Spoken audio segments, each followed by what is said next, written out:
if you're not going to excel or you're not going to be excellent, you will be wiped out. That's my belief. I think that Yeah. now we're at a time, and then, you know, other things may come up. Like whenever an industry goes, new things pop up in their place. I do believe that as well. But I don't see much room to be average these days. You need to be excellent. And if you're not excellent, you will be replaced. Hey, everyone. Welcome back to the Evolving Your Workplace show. It's your host, Carol Schultz here, and thanks for tuning in. So today we're going to discuss communication in the workplace and the dynamics between generations. If you're looking to learn more about communication in your workplace, when you have different generations working for you, like I do, or leading a company with a diverse team, this one is for you. Today I'm joined by Michael Cunningham, who is both my podcast producer and a Gen Z person. So Michael, thanks for being with me. I know you don't really do this very often, so try not to be too nervous. My pleasure. My pleasure. I can't promise So, anything. okay. So tell me a little bit about your business as a whole and what your vision is for your business. So, well, I mean, there's two things that I'm kind of working on right now. There's the podcast production side of things where, I mean, I guess that what happened is we started out with my partner, in both of us were just doing video editing, and we kind of got to a point where we felt that we'd found a ceiling. And the things that really differentiated us from other video editors is we weren't cookie cutters. We weren't there just to edit the video. We wanted to look at the content, and we wanted to, well, I'd say we had a value first approach. We would always be considering the listener above all else, above host, above guest. It's always the listener for us. So I guess for us, we saw that there was a larger value there compared to other editors within the market who were just kind of, who weren't really thinking about the content. They weren't placing editorial high up on their list of importance, and they weren't really thinking about delivering value for the listener. It was just a take the money and go kind of thing. So I think we decided to join forces because we felt like two are always stronger than one, especially put two minds, two different angles to look at things, especially strategizing and on the creative side of things, having two people there. And then on the other hand, I'm involved in a crypto media startup. Essentially, the aim for that is to have founder interviews with people that are building protocols on the blockchain, and then to have another side of it that would be investor interviews with people that are running things like hedge funds. And then on the other side would be sort of explainer content, speculative pieces, things to kind of draw in the non-crypto native to that world. Overall, I mean, I think that, in my opinion, new media is, you know, everybody's been sort of saying, is it a fad that podcasts are oversaturated and all this kind of nonsense? And I mean, I'm extremely bullish that it's the future. You look at this current election cycle that's just happened now, and everyone was taking the mick out of Trump. Everyone was laughing, saying he's not going, he's only doing podcasts. He's just talking, you know, where are they? We're not seeing people knocking on doors. We're not seeing them on TV. And then, you know, everything's being polled and sold to us as, oh, this is going to be a really close one. But then lo and behold, come election day, and you see the power that new media has.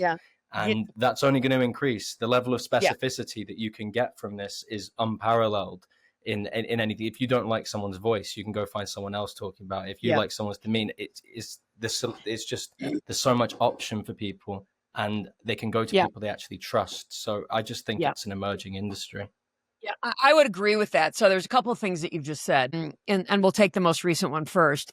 You know, I have been listening to a lot of the Monday morning quarterbacking on this election, and frankly, I've heard a number of people say the same thing. You know, what was the whole deal with him? Well, you know what? He reached a lot of people on these podcasts, right? And he spoke to people. Whereas I want to be careful about getting into a political conversation here. I don't want to do that, but what I will say is the Democrats did a really bad job and about getting their message out. And I mean, many, many Democrats have said the same thing. You know, we didn't listen to the people. He listened to the people. So bottom line is he went on podcasts and he talked to people, which was really, really smart. The other thing that you talked about when you talked about, you know, your vision for what podcasts should be and your commitment to the listener, right? Like, how do we produce a great podcast so the listener wants to listen to it? And as you know, I went through many producers prior to finding you who were horrible.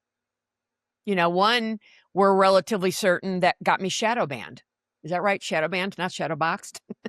Yeah, shadow shadow banned banned. on YouTube, right? So, of course, rebranding, renaming, that's going to remove that. But we, could not figure out why are we not getting more viewers and listeners, on YouTube. And we think that that's because one of the first, I think it was probably the second company I hired after firing the first one.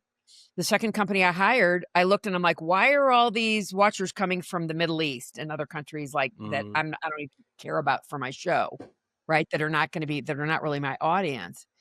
And you think that that's where it started, right? And Well, I think, I and not, think I think that yes, what they play on is, they deliver on what I call the sexy numbers. So, they give you subscribers, they give you views, but then when you actually get into the back end, it's a mess.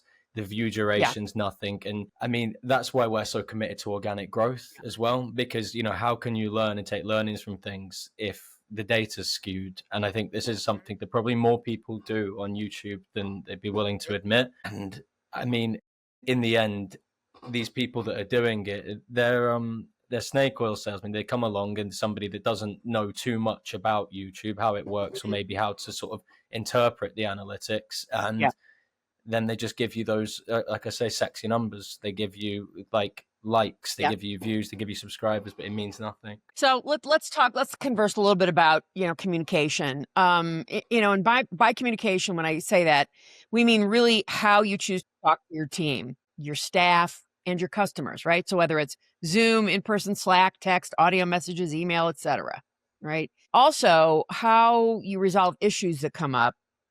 When is a meeting called versus a written conversation? There's a Mm. lot of talk on our end, and this is something, that I have written about. I do it in my business considerably because, communication is literally the lowest common denominator around the level of success or failure your company achieves. So there's a Mm. lot of talk on our end about Gen Z and vice versa, I believe, and not many conversations between these groups. So, Mm. that's what we're here to do today is sort of bridge that gap. So I want to start with your view, okay, and I certainly will push back if and when I feel necessary that it's necessary, but your view on the importance of communication in business as a Gen Z leader. I mean, it's everything. It's everything. I mean, I personally am the type of person I prefer to just get voice to voice. I personally prefer to just get on the phone and call somebody. But I think where there are so many options these days, we have to also accept that people are going to have their own preferences. I know a lot of people that just they won't take a call, flat out won't take a call, but they're Mhm. strong communicators anyway. For me, the ultimate is getting the job done, whatever that job is at that time. So whether on any kind of project. So if somebody isn't the best communicator, but they're extremely effective at what they do and they don't need that much communication, that doesn't personally bother me too much, depending on Mhm. how we're working together. If we're working together in a more creative sense, we're talking about strategy and things like that, the only way that can be done is voice to voice, in my opinion. Mhm. Mhm. Message, too much gets lost on it. I mean, communication's in everything, regardless of what you're doing in life, whether it's relationships, business, it's absolutely vital. I would say that what I think has happened in the modern day is that because you're communicating with people in different countries, different places, I'd Mhm. say that there's people don't feel the same responsibility. So, for example, if you knew that you were going to bump into someone when you went to the shop to get a pint of milk, you might be more inclined to respond to their message you know, what you see is like ghosting's arisen, right? So you send someone a message, they don't reply for 2 days. If they thought they were going to walk out into the street and see you, they'd have replied. So I do think that this is something that's sort of Mhm.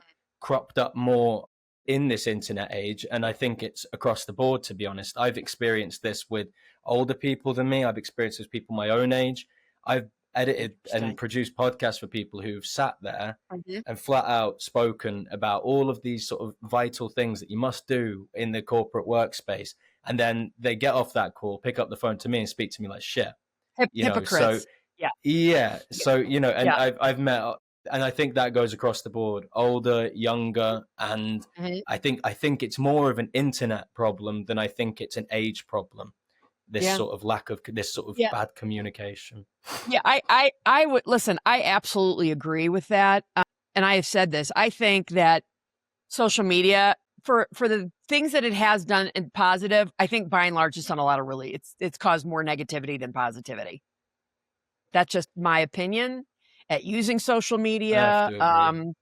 I just left Twitter because, I just can't take it anymore. I closed my account Yeah, and, I'm a big lover of Twitter. I love Twitter. yeah, I yeah. love it. Well, But I closed my business account on there. I still have a personal account, but I'm not using it a whole lot. Um, but I really believe that, people hide behind social media. So it causes us to have more divisive and more rude communication, right? And yeah. I think to your point, if somebody thought they were going to run into me, they might look at that a little bit differently than just sort of ghosting me or not thinking, oh, I don't have to respond, or, they're really great. And then the minute we get off the phone, their whole way of being around me is completely different.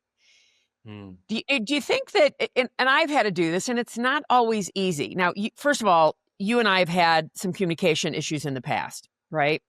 We don't Yeah. anymore. And, I think for me, when those started, I immediately went to voice messaging with you or getting on a Zoom.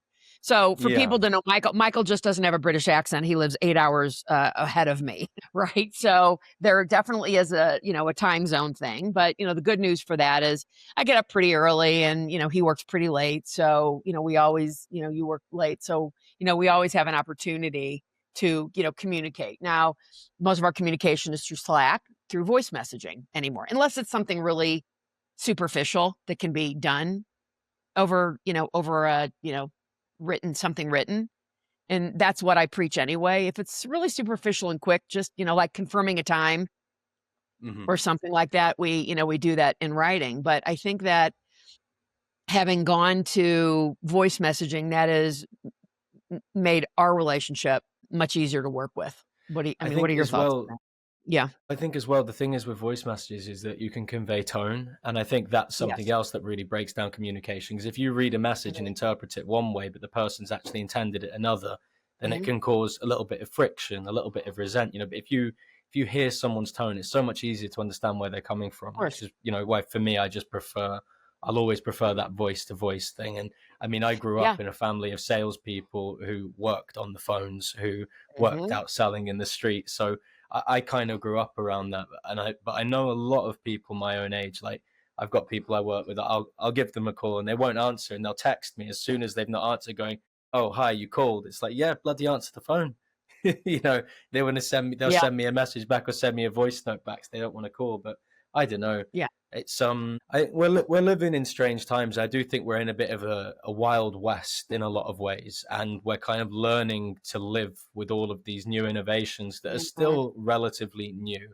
Like if we're really, even this like Zoom, right? Like before COVID, we had Skype and stuff like that, but the idea of doing all this work and all this communication, all these meetings over Zoom or Yeah. over the internet would have just you wouldn't have thought it would happen the way it has. So Mhm. I personally I have to have faith. I think people will find a way to work with it and excel with it. I'm Mhm. of the belief we're in the wild west era of the internet right now, and that Yeah. can go down into Yeah. everything, whether it's work, social Mhm. media, whatever it's in. It's new still. I think that because Yeah.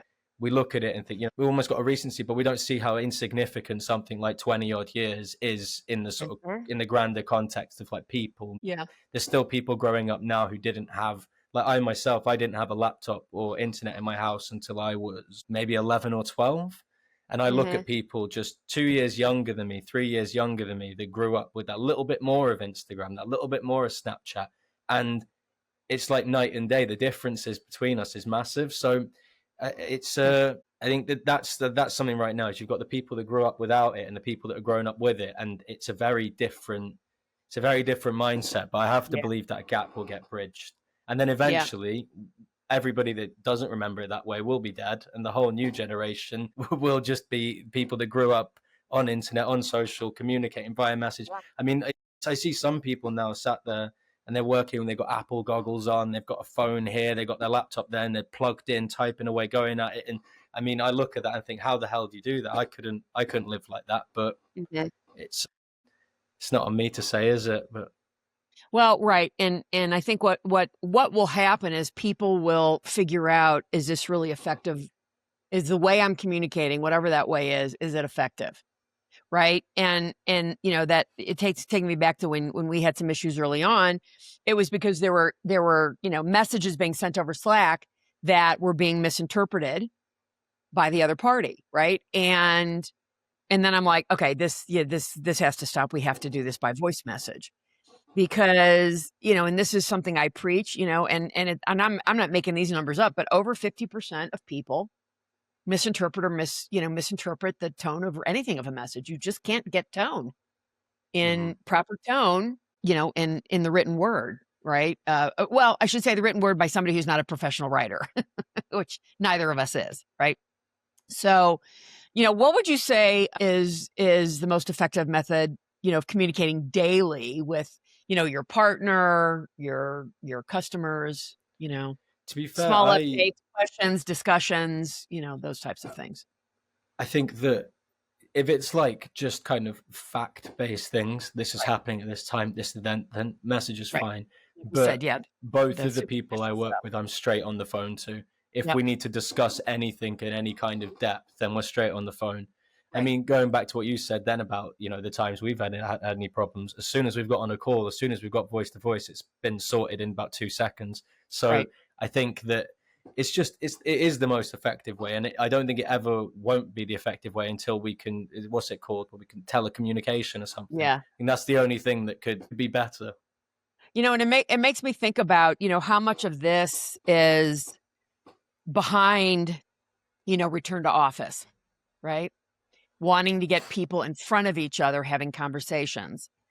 And Mm, I think partly that's a cop out for the company because as long as people are still on the phone or over Zoom having a voice to voice conversation, that can still replace, companies forcing people back into the office. If you're getting your work yeah, done, and I will also say that it limits the people that you can hire. If you want definitely. everybody in the office, you can only hire where you're located. This is a conversation I've had a few times with people Mhm. recently Yeah. where, I mean, like, my uncle's a business owner and he's big on being in the office. And I mean, I said to him, I've worked in corporate spaces, in buildings and offices. I said, Mhm. how much time do you think your people rob off you throughout the day? How much time are they sat there talking about what they're getting up to at the weekend, what they did last weekend, what they're Yeah. having for lunch? How much time are people sat there looking and reading things on Google as opposed to actually doing things on their work computer? What I absolutely love about remote work is that the cream rises to the top. If somebody doesn't complete something, if somebody Yeah. doesn't do their job, it shows up straight away. There's no two Yeah. ways about it. If you miss it, if you're not there at a deadline, if you've not met your quota for that day, it shows up and there's no hiding behind anything. And, Yeah. and it might sound brutal, and anyone that doesn't leave up to fire them, and it's a meritocracy that way. I Yeah. think it's this kind of work is going to make it clear who's actually there to work and who's just there to mess Yeah. around. So, I mean, and then, if you can avoid, as a business owner, the overheads of running an office, if you can Mhm. have people not commuting every morning and every night and missing time that they could be having at home with their families, like, Yeah. and you're also, and you're looking after those, you're providing them with the opportunity to work remotely. Most people know when they're onto a good thing and they don't want to let it go. So I Yeah. think, to give people that lead sometimes and give them maybe even a bit more than they need a good thing. Some will hang themselves and others will just keep going straight. So Yeah. I think I think this is, it's not going away. I hear a lot of people that say, how can this be? And we need to be in, and it's not going away. It's not going Yeah. anywhere. And the freedom that it provides, once people have tasted that, there's no going back because people realize they Mhm. can do that now. There's, I personally see a world in, I don't want to say how many times, but in the same decades, Mhm. you'd have, let's just say, everything's almost freelance, or almost like you're sort of just employing people on a sort of case by case. I need an accountant. Okay, I'm going to go on Upwork, find myself an accountant. Oh, I Yeah. need a lawyer. I think we're moving into a new world now, and a lot of business owners, maybe they're scared of it. Maybe they like being in the office. Maybe they like being the big cheese. Yeah. But it's going. And I mean, a good example is one of the things that before I went fully employed for myself, I was job hunting, and Mhm. I came across this job that advertised itself as hybrid. And I thought, okay, I can do hybrid. That's fine. Mhm. 3 days at home, a couple of days in the office. And I get there and they're like, okay, so you can go hybrid when you've learnt the role. I've gone, all right, fair enough. So I Yeah. understand that. I'm going As to long be as in it's the not gonna office, take. get trained. Yeah. Yeah. And then it's for how long's a piece of string, right? Because then you get 3, 4 months down the line and they go, okay, you can have one day from home. And it's like, well, when do I get my second? Oh, we'll talk about it soon. And then they make you feel like they're doing you a favor. And, they've advertised and employed you for that job on that basis. I turned around after a couple months of it and just said, bye, I'm done. It was false. And Yeah. I went from a point where I quite liked the people that I was working to. I hated them because I thought, you're liars. You're absolute Yeah, liars. well, yeah, and I wanna say something about that as having somebody who, was a professional recruiter for 30 years, right? I'm not negating what they said, all right? So let me just make that perfectly clear, but the problem is most people don't know how to ask questions in an interview. So when they Mm. say hybrid, right? So, okay, great. What does that look like exactly? Well, this was the Right? thing. I asked them that. You did. And they told me that it would be 2 months of training, and then I could get Okay. my hybrid time. And then the line, they just kept moving it and moving it and moving it and moving it, and I was Yeah, well, just, so that's different. So, and you cannot there's nothing you can do about people who lie to you, right? So the good news is you discovered that and said, "Well, I don't need this. Bye." I I mean, a think that, company and like then that, I'm not so sure I would even give them a 2-week notice because, what did they do for you except lie to you? yeah, and I mean, Yeah. it's sorry, I just Companies lost my train deserve of what they thought. get in these Well, that's the circumstances. thing. And then Yeah. as well, you hear a lot of people say to you kind of about like talk about loyalty. And I've heard you say before, be loyal so much as they're being loyal to you and helping you. But there's Yeah. people say, well, you work for yourself and you're self-employed. Isn't that risky? Isn't there inherent risk there? I'm like, you could get fired tomorrow. That's right. That like I would Yeah. personally rather have some agency and control in my own destiny. And I think Mhm. more and more people have felt that feeling now. So the idea of Mhm. going to work from someone else and being at someone else's mercy, I I think is becoming increasingly less attractive as more and more options appear. Right. Yeah. Um, as we all know, AI is the new shiny object, right? Everybody's grasping for.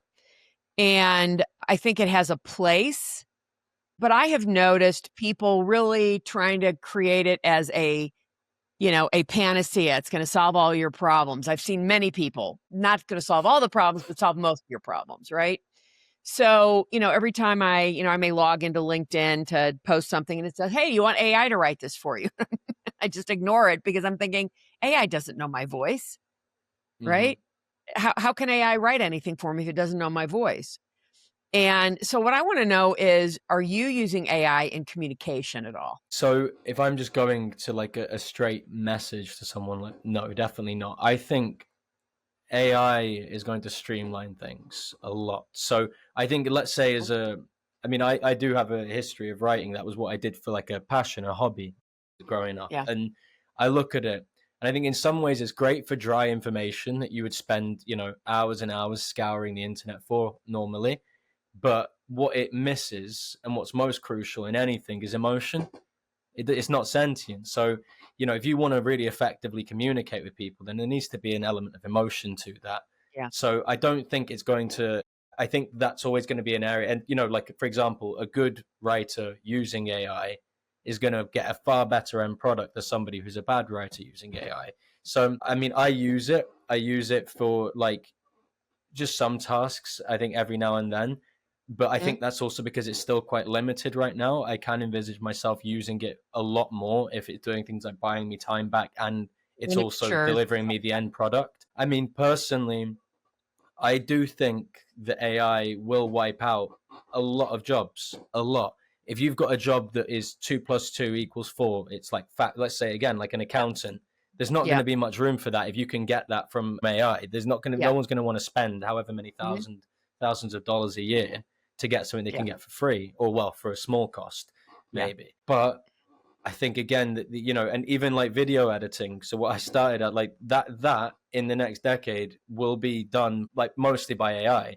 The people that will still be in it, the producers that will still be around, are the thinkers, are the people that have strong editorial capabilities, who can look at the content and go, well, actually, no, maybe this should be here. Let's pull this around this way. Let's tie it Mhm. this way because it's going to deliver the viewer a more emotional hook. It's Right. those people that are still going to be here. If you're just cookie cutting, you're gone. You're gone. So I think Yeah. that if you're a complacent, what is gone, in my opinion, is this 7 out of 10 kind of average Joe. I'm going to work. I'm going to do do decent work. If you're not going to excel or you're not going to be excellent, you will be wiped out. That's my belief. I think that Yeah. now we're at a time, and then, other things may come up. Like whenever an industry goes, new things pop up in their place. I do believe that as well. But I don't see much room to be average these days. You need to be excellent. And if you're not excellent, you will be replaced. Yeah, I think that's really smart. So have you found it difficult working with older generations? And do you see, I think you partly answered this already, but, part B, which is, do you see older generations also falling, or not also falling short in terms of how they communicate? Definitely. I think, Yeah. and I think everybody's great at giving advice and bad at taking it, like from, their own advice, that Mhm. is. I think that good works for most people. But I mean, I grew up, my grandparents were kind of like some primary caregivers to me. My grandpa was my hero my whole life. He still is to this day. He could repeat the same thing 10 times to me. I'll be as interested the 10th time as I am the first time. Yeah. Yeah. I think that for me, there's this sort of divide going on between older and younger generations, whereas for me the sweet spot is where you merge the energy of youth with the experience of age. And Mhm. I think that that isn't going on enough. We're seeing to think that in my generation what's happening is it's almost like old is bad, where it's like we want to take advice from Greta Thunberg, like a 14-year-old that's being fed Yeah. lines. We're all going to sit there and worship that as God and then go, yeah, listen to this, old people. You've destroyed the world because this 14-year-old girl says so.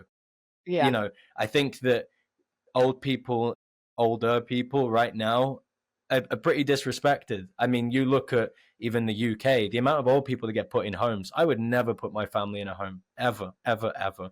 In America, I Yeah. know you've got the same problem. I They're think we're outsourced seeing, elderly. Yeah, exactly. yeah, and I think we're seeing a lot of disrespect towards the Mhm. older generations. And I also think that's creating a resent from the older generation to the younger, because they're thinking, well, Yeah. so I don't see so much communication problems as I see like people problems. And Yeah. I see, and I, like I said, I think that when people don't feel valued, then it creates a bit of an impasse. And I mean, I'm seeing this when you're walking around the street, you see it in calls, and I don't like that kind of, like, what do you call it, like partisan thinking, where it's this way or the other.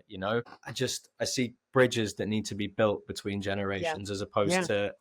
As a Gen Z, what advice, or if any, do you have for, people like me? All right, I'm at the very bottom of the baby boomers. I'm like, I don't know, I think a couple of years away from the X. Is that right? Is that yeah? After boomers is X. So what advice would you have for kind of like us old timers, as the future of companies really will be largely Gen Z? I mean, and then of course it'll be whatever the next generation.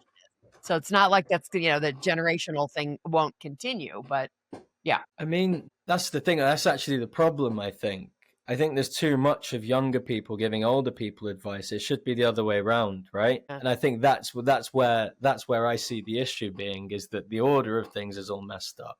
So, Mhm. I mean, I think it's almost a bit patronizing for me to sit here and offer you advice like I'm gonna really, like I'm gonna change how you look at things. I mean, what could you possibly say? Like, oh yeah, you should engage with them more on text, or you should get on Snapchat. Like, it's a. I don't think that there's. I actually don't think there's anything that I could say, because I struggle to work with people my own age sometimes. Again, I think this is more a part of the time we're in than the age sort of thing. I think we're in a pretty strange time. The world is quite at each other's throats. It's Mhm. very Very divided. divided, Yeah, right. very divided. And so, I think until that problem's solved, I think I genuinely can't think of some advice to give you. I can't. It just, like I said, it'd feel patronizing. It'd feel patronizing.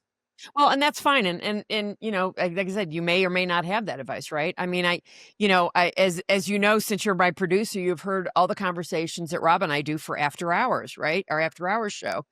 And we've talked, he and I will talk about his kids. I don't know if we've talked about his kids on the show, but sometimes we talk, and they think they know more than he does, This is right? it. Yeah, this is it. Do you And know I'm what? thinking, There's your but all kids advice. think they know more than their parents, okay? I thought I knew. But there's your advice. Yeah, that's a perpetual problem. But Kids that's the always advice think I'd give anyone that was older to a younger person: is stop yeah, mollycoddling them, stop entertaining it, and, stand your ground. If I had to give any advice to older people to dealing with people of my age group, that would be it. So I think that's part of kind of how we've ended up here, is we're Yeah. accepting things that aren't necessarily, we're accepting. It's almost like a kid says, "Oh, I'm going to do that." You go, "Oh, okay, love. All right." And then, eventually that goes too far, right? Like, I have to be careful what I say now, but I feel like Yeah. in this day and age, we are fueling delusion, is Yeah. my feeling on it at large. And I look at people of my generation and they're hysterical. They fall apart at some small blow of the wind. I have to be honest with you. I think, do I blame the parents? Yes, I do, because I think, I'll be honest with you again. And do you know what, though? Actually, so I have to make this distinction that it's US and UK where I've primarily seen these problems. In Portugal, Spain, even the French, there's maybe a bit more there, but there's a bit less of this. You go to the like Moroccans, the Turks, you go around the rest of the world, they're still in line. It's adults. You respect the adults. You listen. You take advice. That there's certain realities. There's certain things that may be true. You don't like that they're true, but you accept it anyway. You can't just change it and go, "Well, this is my truth." You can have your own truth, but there are universal truths as well that we must all abide by. Otherwise, we end up where we are now. I think that is the parents. The main issue is that we've lost sense of discipline. We've lost sense of accountability, responsibility. And even now, you got the whole rise of the mental health nonsense. It's like, you know, I'm going to act like a complete ass. And then I'm going to go, "Oh, yeah, you have to excuse that. It's my ADHD." No, no, no, no, no. Fair enough, if you've got something and you've been diagnosed and you find that helps you to understand yourself and be better, great. That's fine. But the responsibility is on you to learn to work with the world, not for the world to work Right. with you. And Yeah. that's where our Agreed. generation have it so, so, so wrong. They Yeah. expect the whole world to turn around and essentially, just move and change and be fluid like water just for them. And Yeah. I think it's like the age of individualism. People don't care about the collective anymore. It's all about me, how I feel. And I think there's a space for that. We need to address how we feel. We can't just lock it all up and be suppressed. I'm all for it, but it's gone too far. It's gone too far, and we've ended up weak and we've ended up lost, in my opinion.